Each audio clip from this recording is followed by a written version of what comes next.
Ya, kembali lagi di channel 69. Mantap. Pada video kali ini kita akan membuat sebuah saya akan menunjukkan sebuah cara kultur Dapnia Magna yang sangat mudah. Bisa dibilang kultur Dapnia Magna semi otomatis lah. Nah, jadi seperti apa caranya? Itu kita akan langsung bahas di video ini secara detail. Oke, mantap, jos. Nah, ini kondisi sekarang di farm kayak gini. Ini atapnya putus karena di Probolinggo itu angin cukup kencang ya, sehingga atap-atap kayak gini ini mudah sekali untuk putus atau lepas. Nah, sekarang kita lihat dulu untuk stok Dapnianya kayak apa. Nah, ini kolam Dapnianya kayak gini ya. Nah, kalian bisa lihat sendiri itu Dapnianya sebuahnya apa.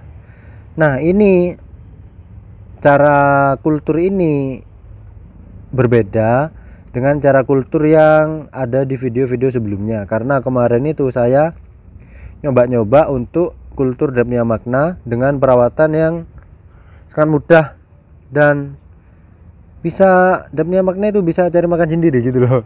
Nah, gimana caranya? Nanti kita akan bahas di video ini ya.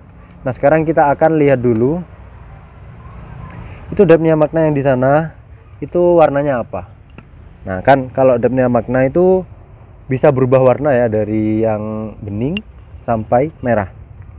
Loh, kok bisa Dapnia Magna berubah warna? Nah, jadi Dapnia Magna itu akan berubah warna menjadi kemerahan ketika dia kekurangan oksigen kayak gitulah. Nah, supaya lebih mudah kita akan ambil Dapnianya di sini ya. Nah, ini saya nyerok di atas saja ini udah dapat segini ya, lumayan lah. Dan di kolam ini sudah saya ambil setiap hari.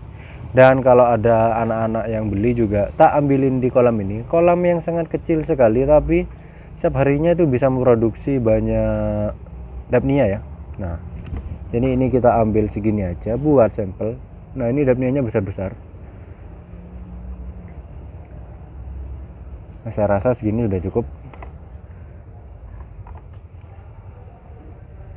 Nah, ini Dapnia Magna. Nah, ini seperti yang kalian lihat, ini Dapnianya ada yang besar, ada yang kecil. Karena dari siklus hidup Dapnia itu kita bisa seling-seling ya. Jadi kita kalau mau panen itu panen yang besar, yang kecil dibiarin, nanti yang kecil biar besar. Kalau udah besar kita panen. Nah, kalau Dapnianya kita panen semua besar kecil, nanti cepat habis Dapnianya. Jadi kalau kalian mau kultur Dapnia lebih baik cara panennya itu panen yang besar-besar aja. Nah, kayak gini.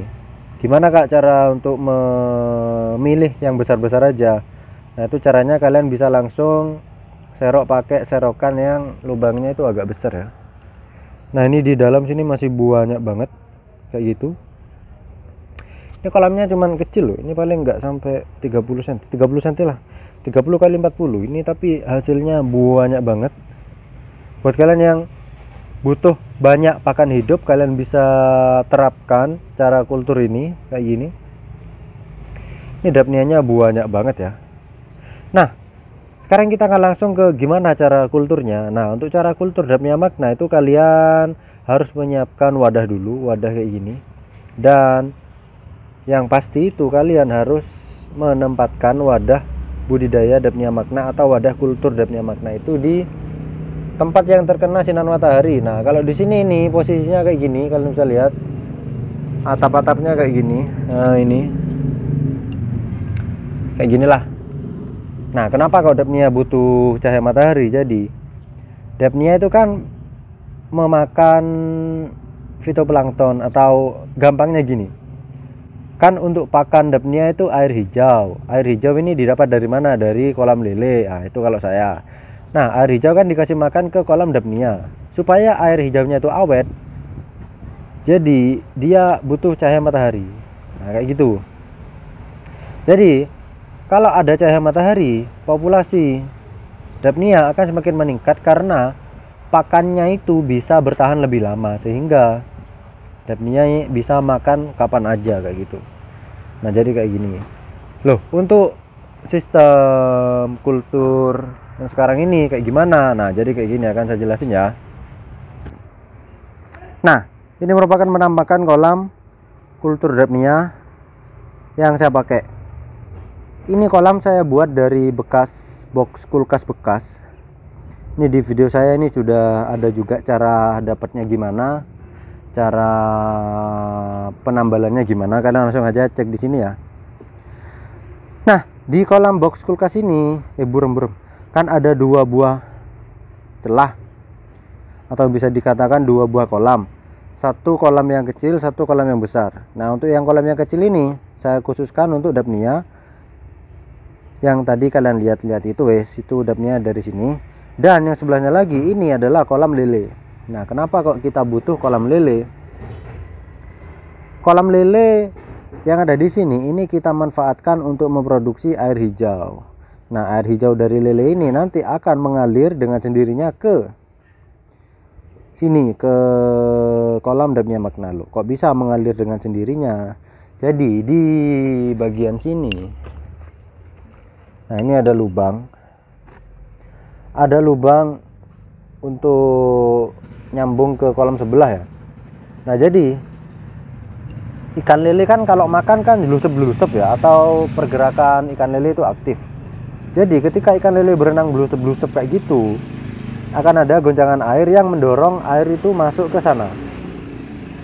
Nah kan kalau lele kan berenangnya itu setiap saat ya. Jadi Dapnia yang ada di sana akan diberi makan setiap saat juga. Jadi setiap ada waktu atau setiap lele bergerak itu Dapnianya akan diberi makan kayak gitu. Nah yang memberi makan siapa? Ya si lele. Bisa dikatakan kita itu cuman ngasih makan lele aja. Jadi untuk Dapnianya dikasih makan sama lele kayak gitu. Nah tapi kita harus memperhitungkan ketinggian air juga.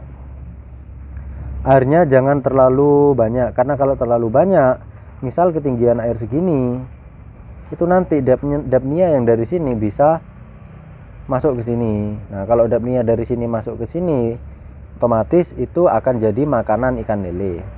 Karena kita di sini fokus untuk kultur Dapnia Magna, jadi kita mencegah hal itu terjadi kayak gitu loh. Nah kayak gini. Ini air hijaunya kayak apa? Ini kita lihat aja ya. Nah ini air hijau kualitasnya lumayan bagus lah ini untuk pakan Dapnia Magna.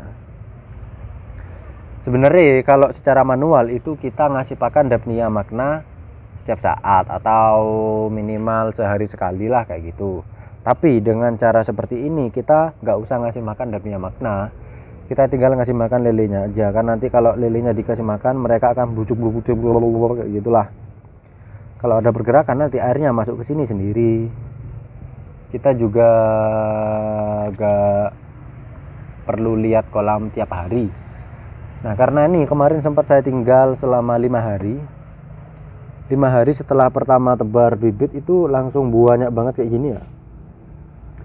Nah jadi sangat cocok untuk kalian yang membutuhkan pakan hidup setiap hari. Ini untuk stok dijual juga, jadi lumayan juga sih hasilnya dari jualan. Nah kayak gitu lilihnya kayak gitu, lumayan juga jualan Dapnia Magna.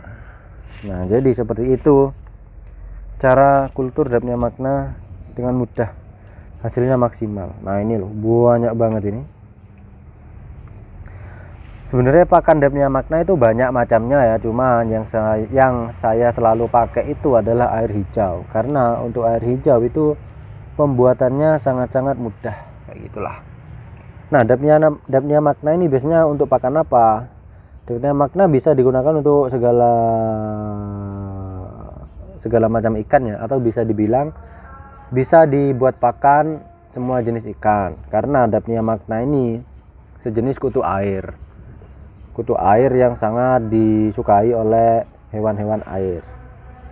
Hewan air yang suka makan Dapnia Magna itu ada itu apa ya, larva capung itu sangat suka Dapnia Magna. Jadi kalau di kolam Dapnia Magna ini sudah ada larva capung, lebih baik kolamnya dikuras, dibersihkan larva capungnya, setelah itu diisi lagi kultur lagi kayak gitu.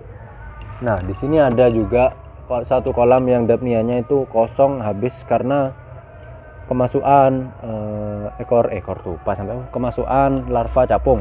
Nah kayak gitu. Bentuk larva capung kayak apa? Nah kalian bisa langsung lihat di video ini ya. Di situ sudah ada video mengenai larva capung yang memakan habis Daphnia magna kayak gitulah. Nah jadi kayak gini penampakan dari jauh kayak gini. Ini kolamnya kayak gini, simple aja.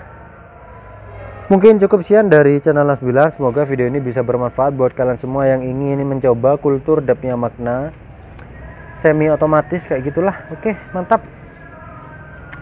Mungkin cukup sekian dari channel Las Bilar. Kurang lebihnya mohon maaf. Jangan lupa dukungannya, like, comment, share, subscribe. Mantap, jos.